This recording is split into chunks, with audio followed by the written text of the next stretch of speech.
जय श्री श्याम। लड्डू गोपाल जी के प्यारे प्यारे भक्तों, आप सभी का स्वागत है लड्डू गोपाल जी का यूट्यूब चैनल SR के टिप्स में। अगर आप लड्डू गोपाल जी की इस हैप्पी सी फैमिली में जुड़ना चाहते हैं तो जल्दी से एक सब्सक्राइब कर दीजिए और बेल आइकन प्रेस कर दीजिए, जिससे कि लड्डू गोपाल जी की आने वाली हर एक वीडियो आपको मिल सके। तो चलिए वीडियो शुरू करें।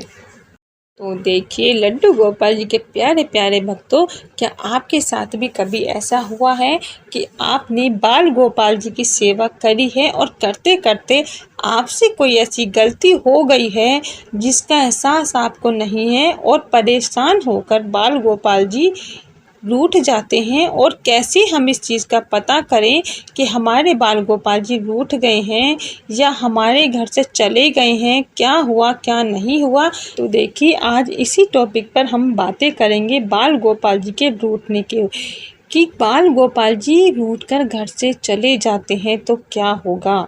तो आज हम इसी टॉपिक पर बातें करेंगे कि अगर लड्डू गोपाल जी रूठ जाते हैं तो क्या वो घर से चले जाते हैं, कैसे पता करें कि वो घर में हैं या नहीं हैं।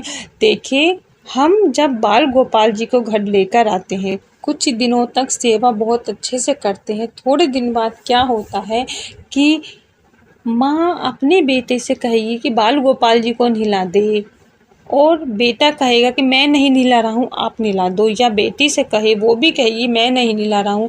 लेकिन माँ भी कब तक करेगी, क्योंकि उसे पहले से ही टाइम नहीं है। तो जब बाल गोपाल जी की सेवा करने के लिए आपस में लड़ते झगड़ते हैं, किसी के पास टाइम होता ही नहीं है, फिर बैठे बैठे बाल गोपाल जी यही सोचते हैं कि मैं इस घर में आ तो गया हूँ, लेकिन ये सब मुझसे परेशान हैं, इनको मेरी सेवा करने में कोई आनंद नहीं है, इनको कोई मुझसे प्रेम नहीं है। ऐसे मन में बातें जब बाल गोपाल जी की आ जाती हैं और वो सोचते हैं कि शायद कोई तो इस घर में ऐसा हो जिसको मेरी फिक्र हो, कोई तो मुझे समझे। जब कोई भी नहीं समझता है, धीरे धीरे बाल गोपाल जी जब कुछ दिन हो जाते हैं, फिर बाल गोपाल जी अचानक से ही किसी न किसी के हाथों से गिर जाते हैं या छूट जाते हैं। तो इससे क्या होता है कि बाल गोपाल जी के प्रतिमा का कोई भी अंग, जैसे कि उनके सिर के जूड़ा होता है, टूट कर गिर सकता है, हाथ टूट कर गिर सकता है, उनका पैर टूट कर गिर सकता है। तो इससे क्या होता है कि बाल गोपाल जी खंडित हो जाते हैं।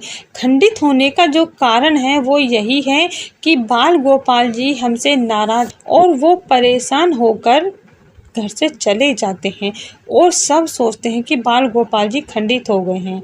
देखिए, खंडित होने का कारण ये नहीं है कि वो गिरकर टूट गए, वो परेशान है, परेशान होकर वो इस घर से चले गए। हकीकत में यही कारण होता है बाल गोपाल जी का खंडित होने का, कि बाल गोपाल जी उस घर के हर एक सदस्य के मन को अच्छे से देख लेते हैं, समझ लेते हैं। जब उन्हें लगता है कि इस घर में कोई भी व्यक्ति ऐसा नहीं है जिसके मन में मेरे प्रति प्रेम हो, तो जब प्रेम जहाँ नहीं है तो वहाँ बाल गोपाल जी कैसे रुक सकते हैं, कैसे भला उनका उस घर में मन लगेगा। देखिए, बाल गोपाल जी को कुछ नहीं चाहिए, बस प्रेम के भूखे हैं, भाव के भूखे हैं हमारे बाल गोपाल जी। उनको प्रेम भाव से जो भी चीज़ें आप अर्पित करोगे, यानी उनको देते हो, उनका भोग लगाते हो, उनकी सेवा जिस प्रेम भाव से करते हो, वो उसे अच्छे से मन से स्वीकारते हैं और अपने भक्तों की हर गलती को माफ़ भी कर देते हैं।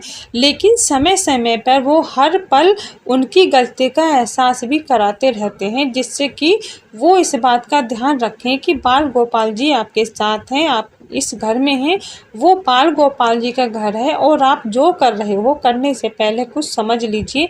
आपकी हर गलती का हिसाब बाल गोपाल जी देंगे। फिर आप ये मत कहना कि बाल गोपाल जी ने हमारे साथ बहुत बुरा किया है। जब से बाल गोपाल जी आए हैं घर में, जब से लड़ाई झगड़े होने लगे हैं, कुछ व्यक्तियों का कुछ कमेंट भी मेरे पास ऐसे आते हैं जो कहते हैं इस बात को कि बाल गोपाल जी जब से आए हैं घर में लड़ाई झगड़े शुरू हो गए हैं। देखिए, लड़ाई झगड़े जो शुरू होते हैं वो बाल गोपाल जी के आने से नहीं होते हैं, उनकी सेवा ना होने के कारण आप आपस में लड़ते हो और बात बढ़ते बढ़ते कहीं से कहीं पहुंच जाती है। लेकिन दोष देने लगते हो बाल गोपाल जी को। जब बाल गोपाल जी की सेवा आप नहीं कर सकते हो तो क्यों लेकर आते हो, क्यों दिखाते हो किसी को कि हम बाल गोपाल जी की सेवा करते हैं। देखिए, बाल गोपाल जी की सेवा करने का तात्पर्य ये नहीं है कि उनको स्नान कराना है, भोग लगाना है, ये सब नहीं है। बाल गोपाल जी की सेवा करने का तात्पर्य ये है कि आपके मन में कितनी श्रद्धा भाव उनके लिए है, आप क्या कर सकते हो उनके लिए। क्या दुनिया में आप अपने बाल गोपाल जी के अलावा किसी और के लिए कुछ कर सकते हो?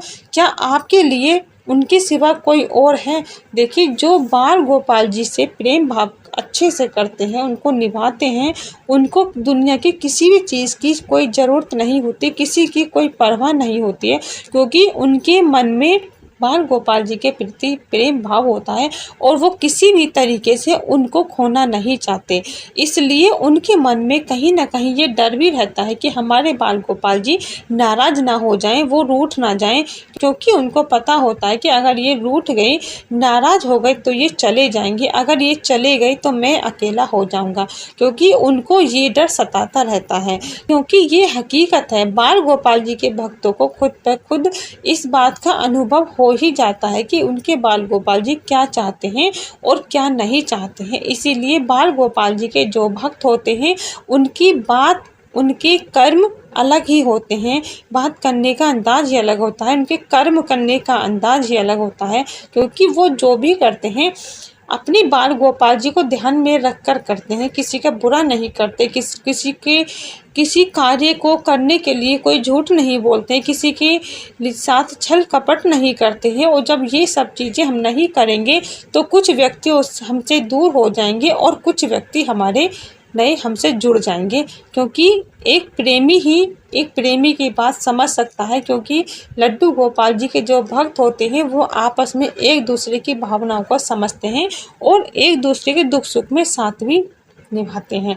तो ऐसी भाव अगर मन में हो तो आप बाल गोपाल जी को लाएं, वरना ना लेकर आए, क्योंकि अगर आप बाल गोपाल जी को लाते हो और सेवा नहीं कर पाते हो तो बाल गोपाल जी रूठ कर चले जाते हैं और उसका अंजाम भी आपको भुगतना पड़ता है। तो आप इन बातों का ध्यान जरूर रखें। बाल गोपाल जी को लाने से पहले बहुत अच्छी तरह से आप अपने घर में सलाह करें, और कोई एक व्यक्ति ऐसा होना चाहिए जिसकी जिम्मेदारी ये होती है कि बाल गोपाल जी की सेवा मुझे करनी है, चाहे कोई करे या ना करे तो भी आपको इस बात का ध्यान रखना होना चाहिए, क्योंकि बाल गोपाल जी की जिम्मेदारी आपकी है।